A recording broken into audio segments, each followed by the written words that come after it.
Hi అండి. ఎలా ఉన్నారు అందరూ? మేమైతే చాలా బాగున్నామండి.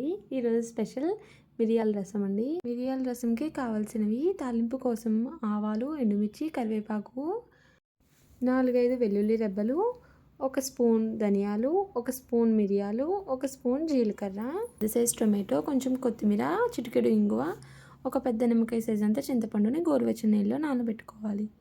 మిరియాలు, జీలకర్ర, ధనియాలు, వెల్లుల్లి మిక్సీలో వేసుకుంటే బాగా మెత్తటి పేస్ట్లా ఉంటుంది. అలా కాకుండా ఇలా రోట్లో దంచుకుంటే కచ్చాబచ్చాగా టేస్ట్ బాగుంటుంది.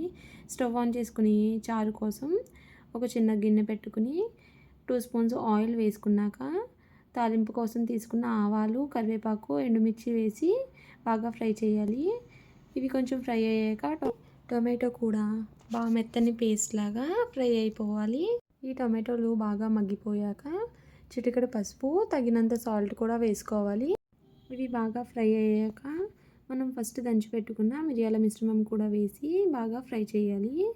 ఫ్రై అయ్యాక మనం నానబెట్టుకున్న చింతపండు నుంచి 1 కప్పు చింతపండు పులుసు తీసుకుని వేసుకోవాలి.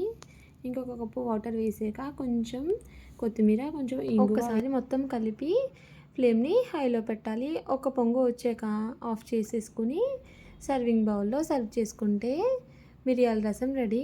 వాతావరణం చల్లగా ఉన్నప్పుడు ఇలా గుమగుమలాడే మిరియాల రసం ట్రై చేయండి. చాలా బాగుంటుంది. ఇంతవరకు నా వీడియోని చూసినందుకు థ్యాంక్ యూ.